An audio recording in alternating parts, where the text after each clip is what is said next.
안녕하십니까, 알파스트리트 파트너스입니다. 2024년 6월 25일 화요일 마감 시장 보겠습니다. 코스피 지수가 0.35% 올라서 2774로 마감을 했습니다. 오늘 코스피 약간 오르긴 했는데 그렇게 큰 변화는 없었습니다. 여전히 2800 안착을 하지는 못하고 있고요. 계속 2700대 후반에서 왔다 갔다 하는 모습입니다. 어제 미국 증시 다우는 올랐습니다. 0.7% 정도 올랐고요. 나스닥은 1% 정도 빠졌습니다. 올해 보면 나스닥이 굉장히 많이 올랐죠. 상대적으로 다우는 못 올랐는데 결국에는 이런 식으로 또 키 맞추기가 되고 있습니다. 그래도 여전히 올해 나스닥이 굉장히 많이 올랐고요. 다우가 조금 쫓아오고는 있는데 그래도 아직도 차이가 많이 납니다. 다우가 한 4.5% 정도 올해 올라왔고요. 나스닥이 16.5% 올라와 있는 그런 상황입니다.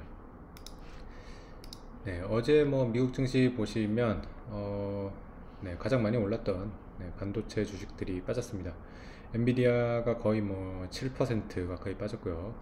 브로드컴이 4%, 퀄컴 5.5%. 다행히 마이크로는 별로 빠지지 않았어요. 0.38% 이렇게 빠졌습니다.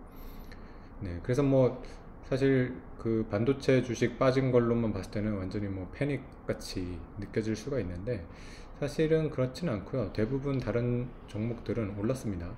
그래서 거의 보면 최근에 많이 올랐던 이 반도체 주식들만 빠졌다고 봐야 될 것 같아요. 특히 에너지 주식도 이렇게 많이 올랐고요. 금융주도 강세고요. 그리고 헬스케어도 좋고, 경기 방어제죠. 경기 방어제도 좋고 그렇습니다. 그래서 이렇게 전체적으로 오르는 게 사실은 더 좋은 것 같아요. 그래서 다우가 좀 올라오면서 키 맞추기를 하는 거는 상당히 괜찮다고 봅니다. 워낙 엔비디아나 이런 것들이 비쌌기 때문에 좀 조정을 받을 수밖에 없었던 것 같습니다. 이제 포워드 P로 보면 엔비디아가 이제 32배 수준으로 좀 떨어져 가지고 조금 고평가는 약간 해소된 그런 상황인 것 같습니다.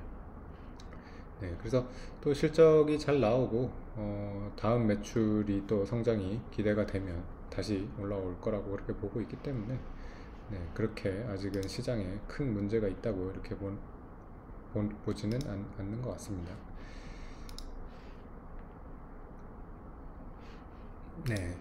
그래서 우리 증시 같은 경우는 좀 움직임이 없어가지고 별로 재미가 없는데 오늘 그래도 조금 올라온 것들 살펴보면 현대차가 조금 그래도 강했습니다. 현대차가 2.6% 올라왔는데 오늘 보시면 29만 2,500원까지 가면서 사상 최고가 타이까지 갔었는데 6월 19일 이 기록을 깨지는 못했네요. 그래서 현대차도 어쨌든 계속해서 사상 최고가를 좀 경신을 시도를 하고 있는 그런 상황이라서 좀 괜찮게 보이고요.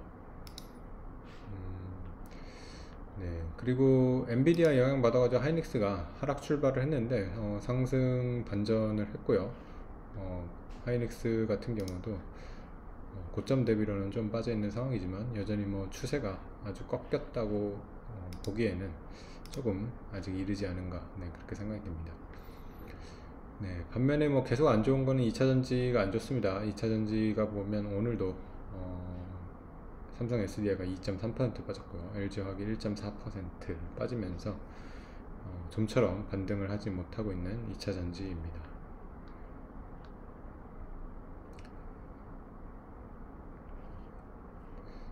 그 정도 움직임이 있었던 것 같고요. 외국인은 1000억 정도 매수를 하면서 약간 매수를 했습니다. 그래서 코스피 지수는 상승 추세는 이어가고는 있는데 확실히 좀 시원하게 못 올라와요. 이 월봉으로 보시면 3300대 이렇게 빠지고 나가지고 이렇게 지금 완만하게 회복을 하고 있는 그런 모습입니다. 다른 증시들이 다 이 코로나 때 고점을 훌쩍 넘는 그런 상황인 거에 비하면 참 우리 증시 안 간다 이런 생각이 들고요. 글쎄요, 우리 증시는 언제 전고점을 돌파를 할까요?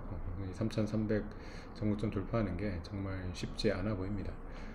그도 그럴 게 우리 증시는 계속해서 좀 구조적인 문제가 있습니다. 지금 또 보면 이렇게 또 3조 5천억짜리 또 IPO가 있다고 합니다.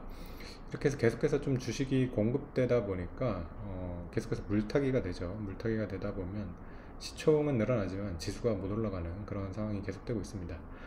83년부터 계산을 해보면 83년이니까 벌써 한 1년 전 얘기인데 우리나라 시총이 400배 이상 늘었거든요. 근데 지수는 18배밖에 못 올라왔다고 합니다. 만약에 시총 늘은 만큼 지수가 올라왔다 그러면 코스피가 지금 5만 포인트가 넘는다고 합니다. 네. 그래서 뭐 다른 나라 지수들이 거의 다 만 단위인 거에 비해서 코스피가 굉장히 낮은 이유를 좀 알 수가 있을 것 같습니다. 우리는 시총이 굉장히 커졌지만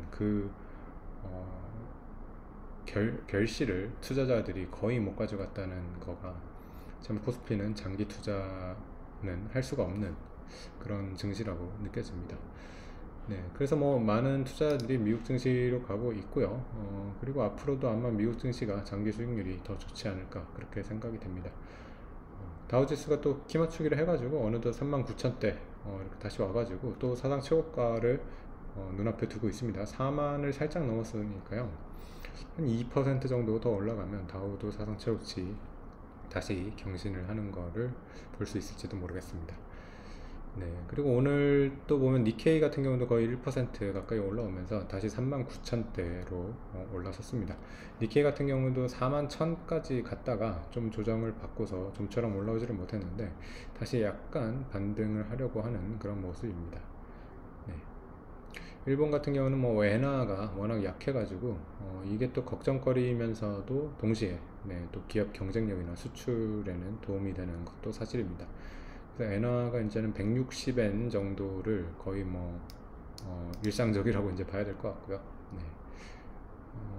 여기서 또 더 약해지지는 않겠죠. 일단은 160엔에서 좀 잘 버티고 있는 것 같은데 뭐 170엔, 180엔 이런 식으로 가면 또 문제가 되기는 하겠죠. 그래서 이 정도 수준에서 그래도 잘 유지를 하고 있는 게 우리 증시에도 또 도움이 될 것 같습니다. 네, 오늘 시황은 여기까지 하겠습니다. 감사합니다.